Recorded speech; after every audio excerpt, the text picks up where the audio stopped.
Hello, this is class 7, chapter 1, rational number. Rational number, worksheet 6. Worksheet 6. Today's date 22 April 2020.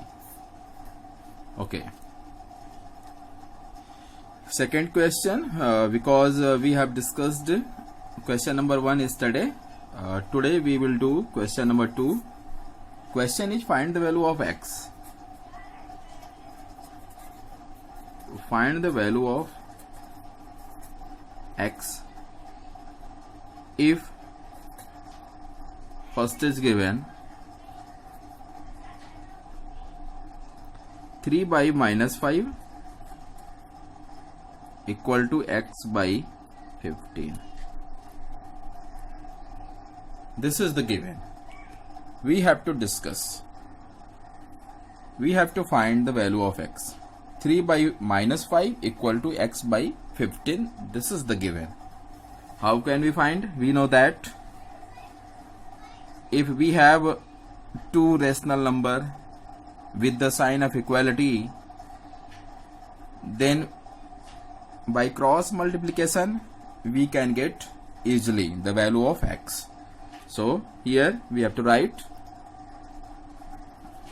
by cross multiplication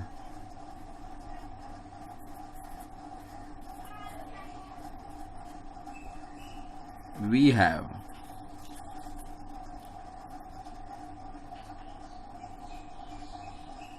here we have to do one thing first. What we have to do? Here is given 3 by minus 5. So first of all we have to change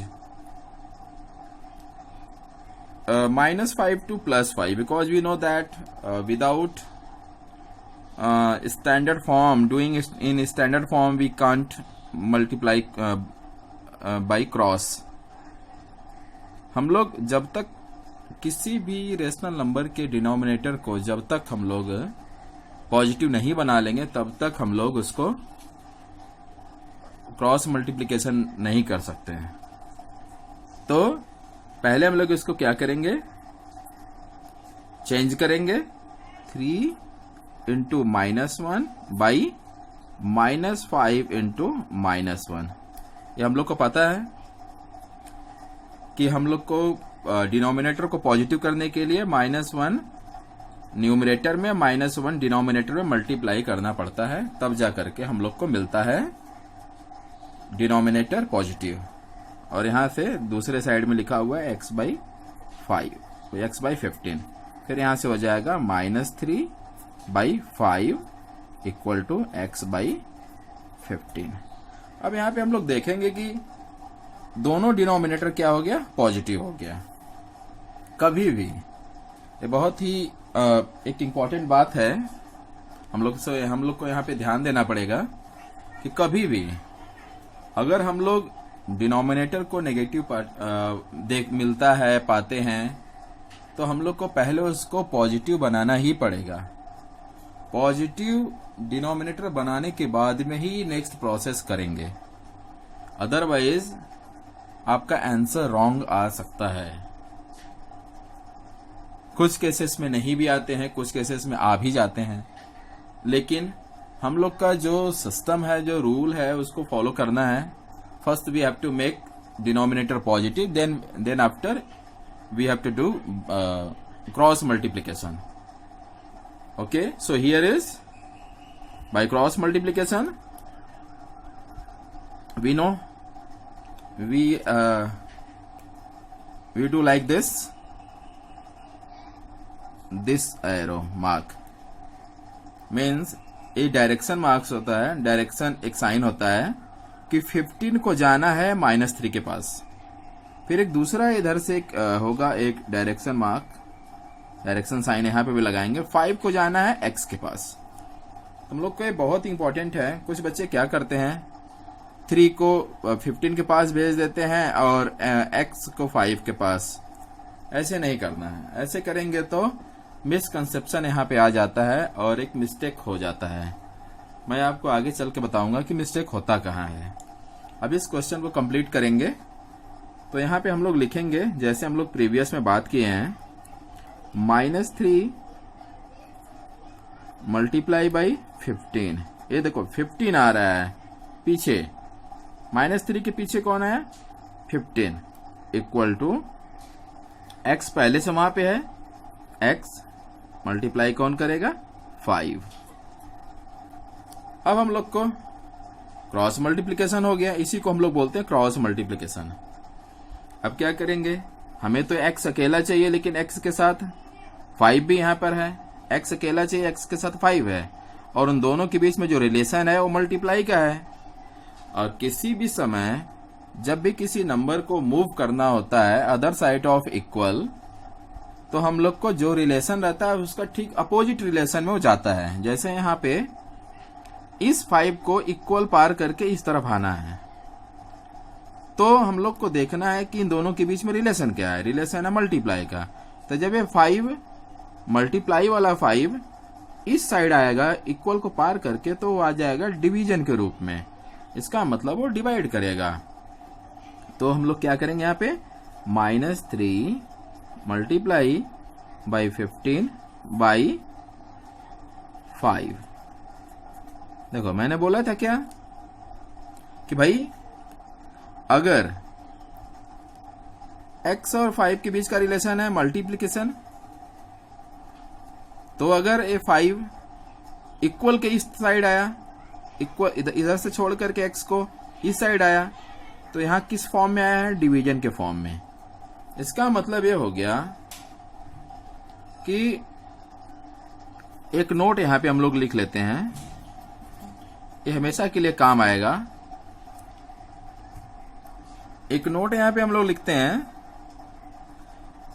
plus अगर equal के side में जा रहा है उस तरफ, plus यहां से उठ करके इधर जा रहा है, तो क्या होगा, माइनस बन जाता है, माइनस साइन बन जाएगा।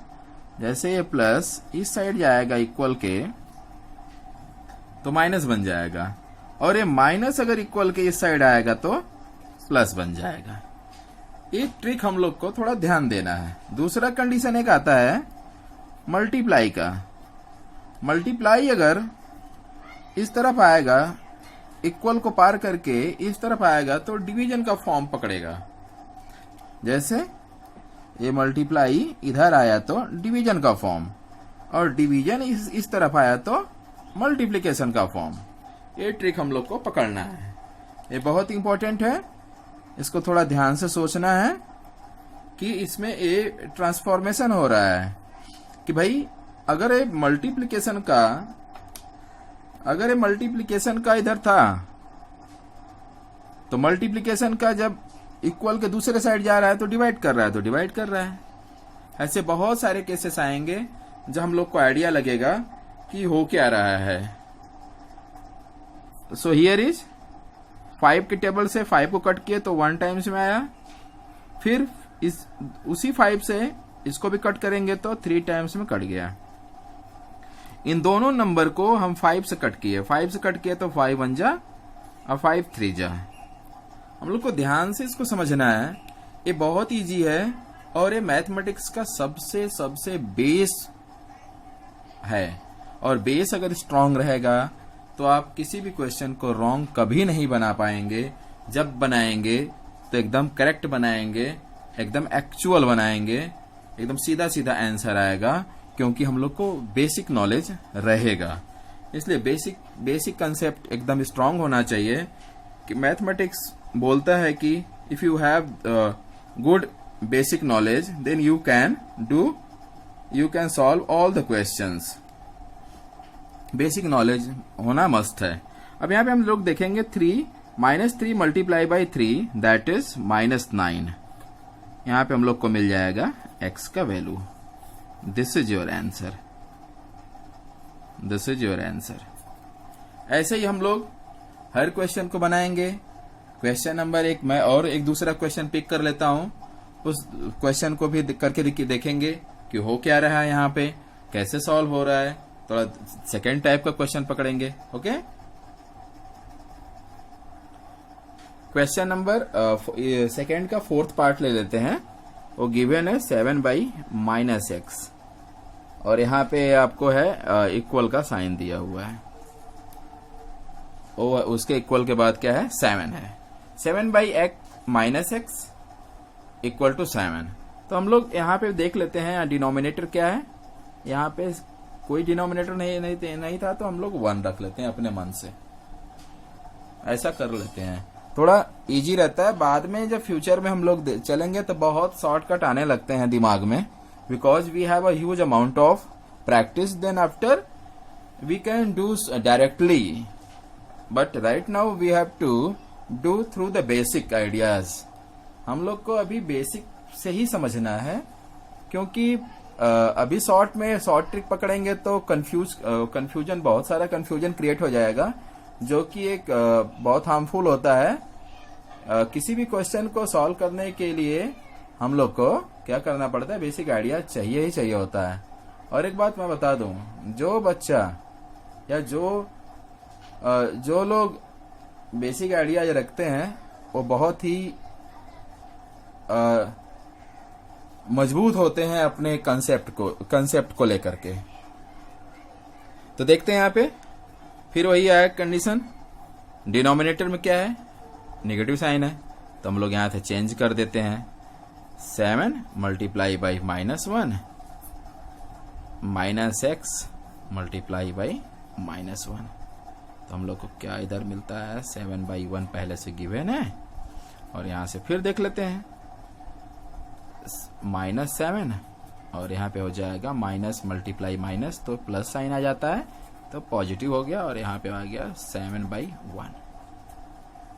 ये हम लोग का जो रिक्वायरमेंट था आ गया कि दोनों डिनोमिनेटर पॉजिटिव हो गया। यहाँ पे क्वेश्चन में एक डिनोमिनेटर नेगेटिव था और एक पॉजिटिव था, इसलिए हम लोग को एक काम करना पड़ा, -1 न्यूमिनेटर में -1 डिनोमिनेटर में मल्टीप्लाई करना पड़ा। अब हम लोग फिर वही काम करेंगे by cross multiplication.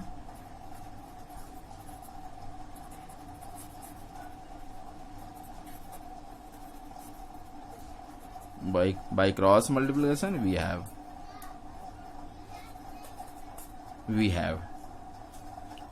what we have, उसी को लिख लेते हैं हम लोग एक बार। जैसे मैं हर बार एक ही काम करता हूं, एरो साइन पुट करेंगे यहाँ पे,